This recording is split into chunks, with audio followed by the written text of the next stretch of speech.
Nah, arsitek, pengusaha, fotografer. Paling suka yang mana? Jadi semua itu kan hobi. Kalau hobi itu mau tidak mau kita jalankan. Ya itu bisa terjadi anytime. Kan kita tidak tahu bahwa 3 bulan lagi, 4 bulan lagi, 5 bulan lagi. Kan tidak tahu ini. Ini kan pesawat-pesawatnya kan masih lame nih Om. Lame lah ya, bukan lame lagi istilahnya. Pesawatnya oke udah jalan nih, per 1 Juni udah jalan. Tapi orang-orang yang DL pun masih mikir. Nah, DL masih mikir, nah Ya. Kalau lu masih nonton gue matiin.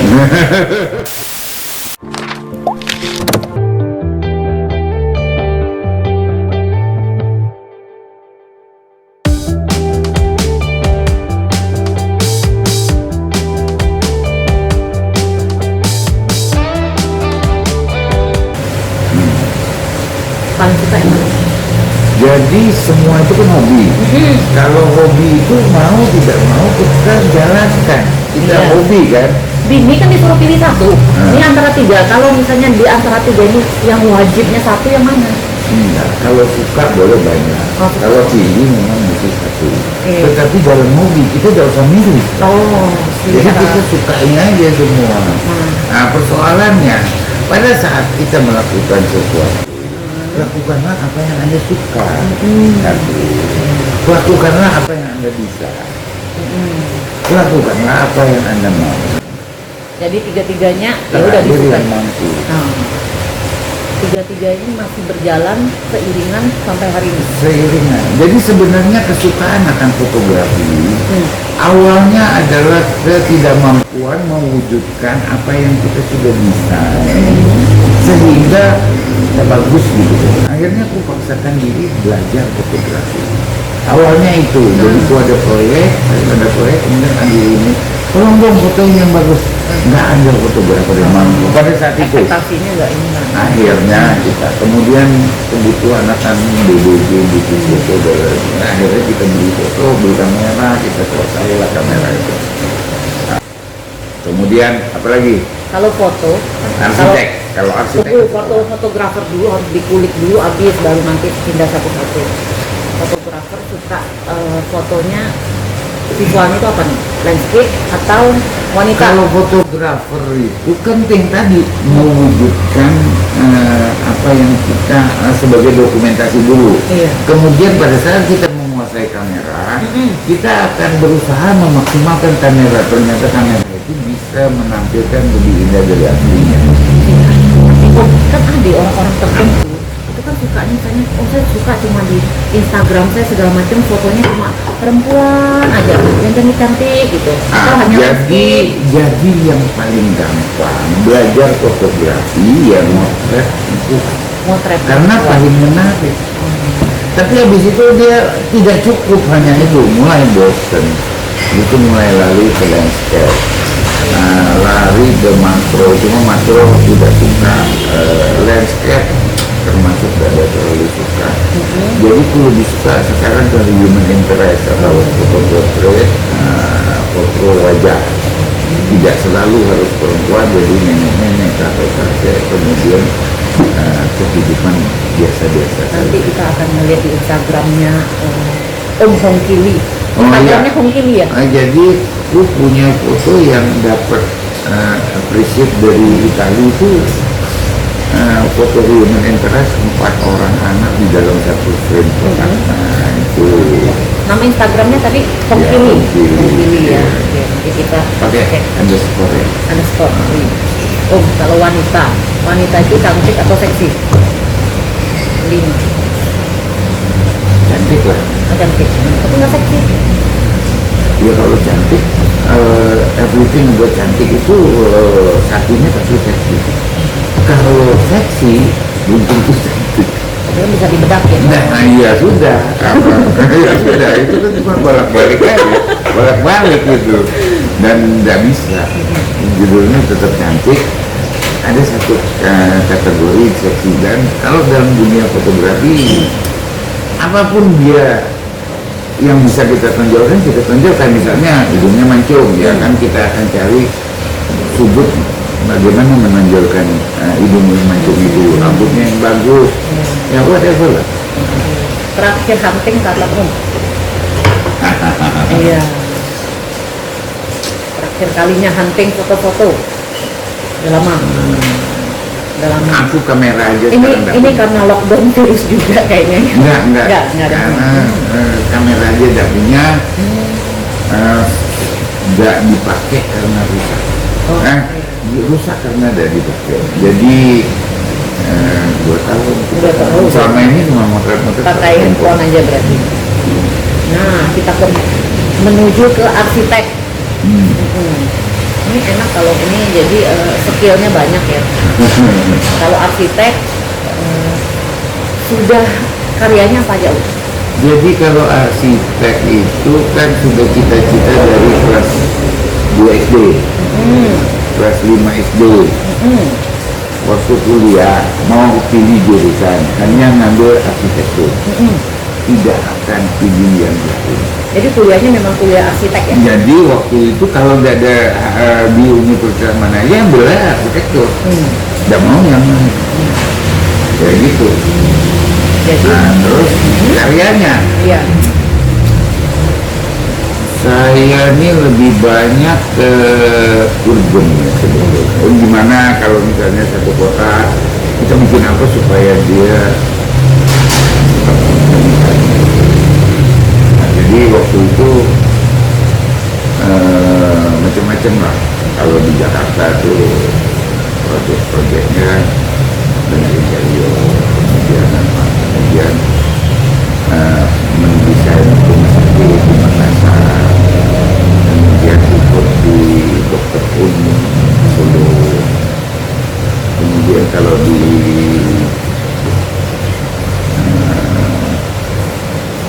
Jakarta Kapuspen Bulak Rantai. Banyak lah yang kalau di kalau di Pangkal Pinang deh. Kalau Pangkal Pinang yang pertama kali ini THR Media, Taman Hiburan Rakyat Media. Cuman itu tidak berlanjut. Taman Hiburan Rakyat itu yang di mana itu? Yang radio apa depannya? Depan Orom itu. TV.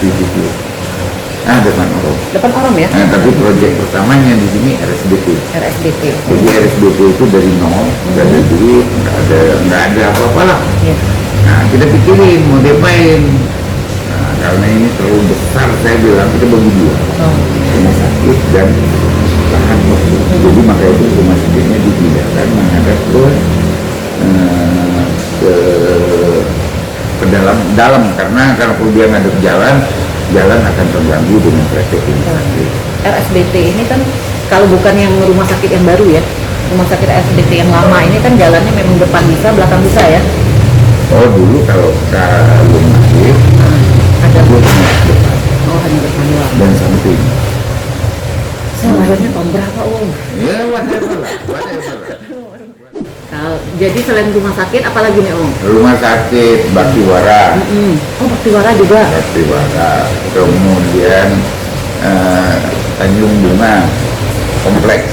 Oh komplek Tanjung Bunga. Kompleks yang perumahan religius Tanjung Bunga. Enggak, kompleks ada Taman yang Tanjung Bunga itu ada kelenteng, ada pura, betul.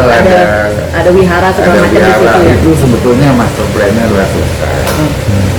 Kemudian Tuatunum.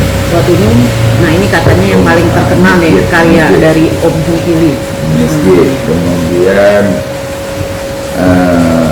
kalau pengembangan menurut saya ya pengembangan arsitektur yang bagaimana mengolah membangun human masyarakat supaya dia menjadi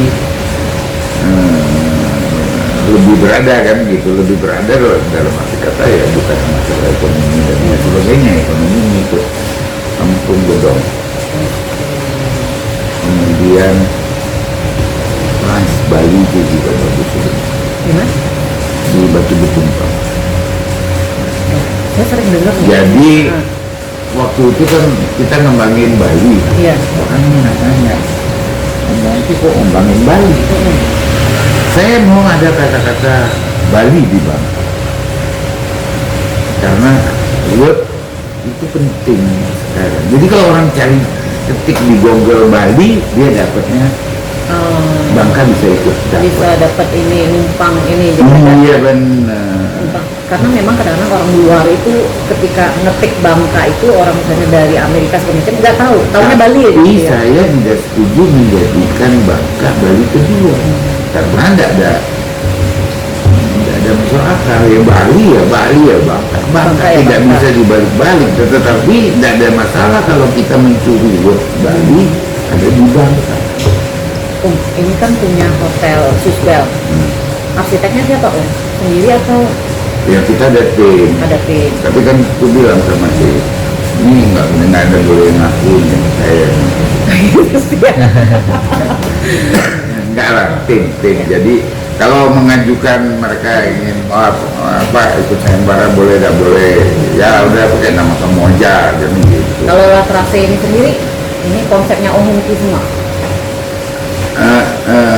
Jadi kalau dibilang konsep saya ya konsep saya memang, cuma dia tuh konsep itu kan sebetulnya boleh-boleh aja orang berkonsep, tetapi yang penting adalah fungsinya dan integritas dengan aktivitas yang lain. Jadi yang suka kita kacau ini adalah wah ini konsepnya bagus tapi tidak begini, akhirnya tidak ada di jalan, tidak bisa berjalan dengan baik. Ini bikin Latrase itu dulu pertama kalinya kenapa tuh? Latrase ya nyebutnya ya? Latrase itu dulu adalah sebenarnya kan bagian dari hotel udah pasti. Iya. Jadi konsepnya adalah bagaimana kita mendevelop sesuatu yang kita punya. Yang kita punya ini rumah tua itu kan, ya dan lahan yang besar dan lain sebagainya terletak di jalan utama. Ya satu-satunya yang bisa sustainable dan cocok adalah membangun hotel. Kalau kita bangun mall dan lain sebagainya boleh dibilang itu tidak sustainable. Karena ya dia akan menggerus, karena aktivitasnya tinggi, dia akan menggerus. Kalau saya dengar dari tadi, Om Hungki bilang ini tanah ini sebenarnya dari dulu tanah keluarga gitu ya Om ya. Berarti dari lahirnya aja Om Hungki itu udah tinggal di sini. Ini lahan di Jalan Sudirman ini benar-benar lahan elit ya bahasanya ya, karena di jalan utama Pangkal Pinang. Nah ini kan pertama kali kan itu nanti sectionnya khusus saja berbicara Kota Pangkal Pinang. Jadi Kota Pangkal Pinang itu dulu tuh nggak sampai ke sini. Yang ada tuh cuma sampai dulu ini nggak namanya Pangkal Pinang? nggak ada Pangkal Pinang, namanya Pinkang. Pinkong. Oh. Nah, Bukannya dulu kalau orang Pinkong itu hanya nama satu tempat pendaratan. Oh, bukan Pangkal Pinang. Nah, ini bagi kami yang generasi-generasi yang sekarang ini, tahunnya itu Pinkong itu Pangkal Pinang loh. Iya, Pinkong itu Pangkal Pinang. Pin itu kan tangga atau pelabuhan. Kong itu pelabuhan, Pin itu Pinang.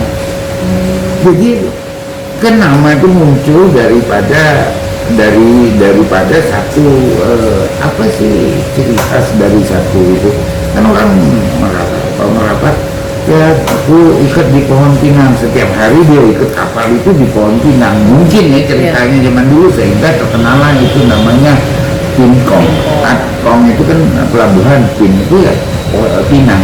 Sebenarnya yang mau saya tanya itu gini, berarti Om Hungki ini memang kaya udah dari lahirnya Om? Jadi ya gitu. To the point nih. To the point. Kaya udah Jadi begini, masalah kaya miskin itu tergantung orang lihat, ya kan. Posisi kaya itu tergantung hati. Banyak kok orang nggak kaya dibilang kaya, banyak juga orang miskin dibilang kaya. Atau mungkin sebetulnya BPJS itu BPJS itu apa singkatannya? Budget pas-pasan jiwa sosialita. enggak juga. Enggak itu Bukan. yang singkatan ini. Jadi- Kalau Om ya dari tadi kaya sudah dari lahirnya. Jadi perjuang saya yang bertanya itu gini Om. Kalau biasa saya mendengar cerita itu dari tokoh-tokoh gitu ya. Ini hidupnya susah segala macam. Jadi ketika sukses perjuangannya itu luar biasa banget. Jadi kan ada story-nya gimana. Nah Om Hungki ini kan kebetulan yang sejak lahir itu sudah kaya, terus sampai hari ini. Jadi seberapa susah gitu Om? Jadi persoalannya kan kita tidak pernah susah. Hmm. Tidak pernah susah, jadi dianggap orang kaya. Iya. Dianggap orang kaya. Saya melihatnya Tidak juga pernah kaya. susah. Ya karena kacamatanya lihatnya kaya. Jadi kayak kita lihat orang itu tampan, tapi setelah kita ulik sedikit, kelakuannya minus. Ah ya, sorry deh, kan gitu. Tapi memperjelas lagi Om bahwa memang istilahnya kehidupan Om Hongki itu memang mapan dari kecil sampai dengan membuat hotel, membuat bangunan resto ini. Jadi sebenarnya tidak memulai dari nol gitu. Itu jelas way of life. Jadi di mana koridor yang kita bikin, yang kita cari itu apa? Saya tidak pernah mencari mimpi. Kalau mencari mimpi itu macam mana?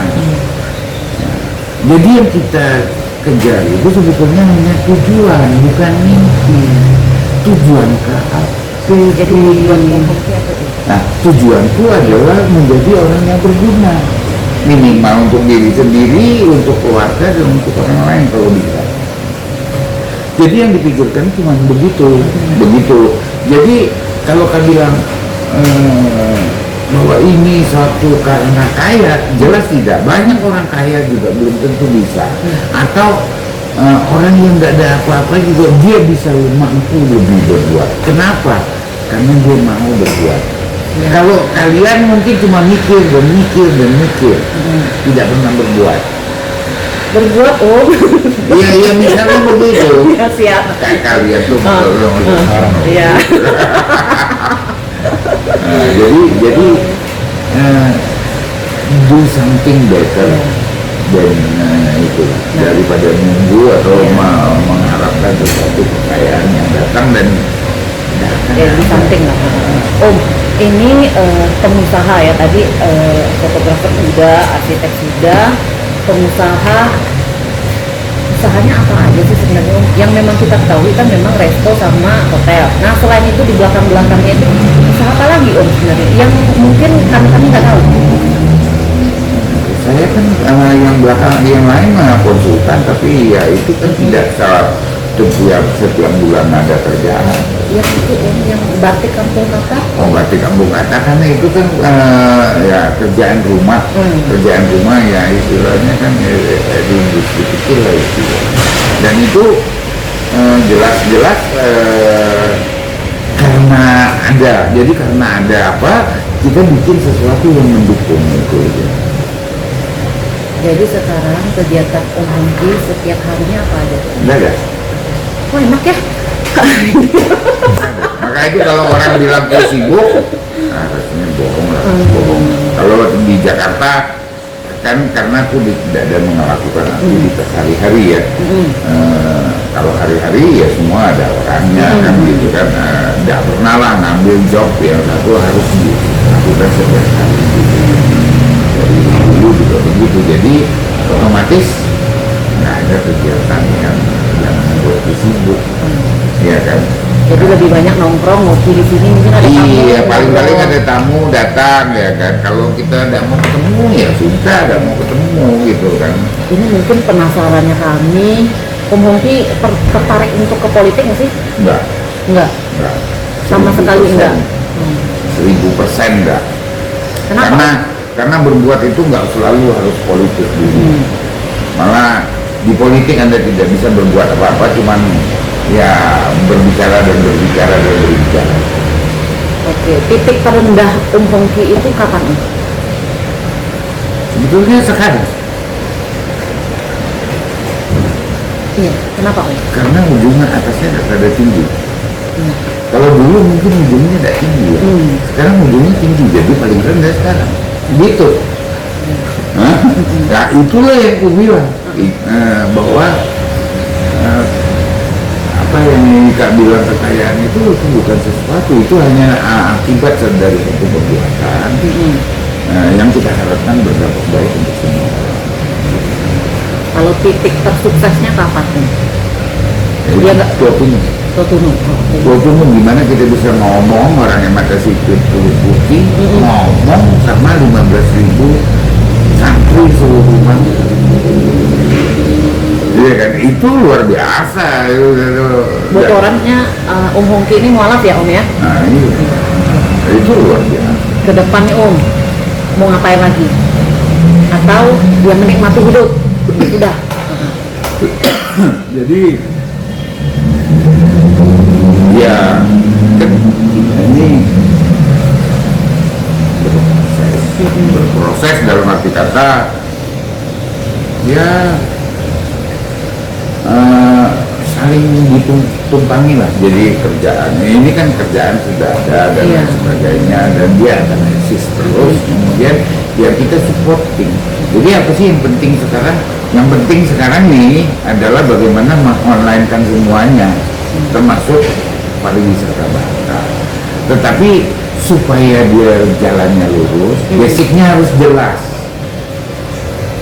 Jadi jangan ngarang tadi, datang-datang ngarang ini loh objek wisata, ngarang. Jadi yang bisa itu hanyalah mengangkat barang yang ada, jauh lebih mudah daripada ngarang. Jadi harapan Om Hongki terhadap wisata itu ke depan, pemerintah harus ngapain, masyarakat ngapain, terus pengusaha-pengusaha kira-kira ngapain sih supaya kita Bangka lebih luar biasa lagi. Yang penting sinergi aja lah. Kalau sinergi jalannya lebih cepat. Kalau tidak sinergi, dia akan sendiri-sendiri. Mana kena kalah. Tidak pengusaha katanya gitu. Ngerapek. Jadi pengusaha bikin. Sementara pemerintah ngeng, nggak ada yang ikut. Nah itu tidak sinergi. Kalau sinergi jauh lebih bagus hasilnya daripada tidak sinergi. Nah itu aja. Kalau apapun kalau tidak sinergi tidak bisa. Oh iya, mancing.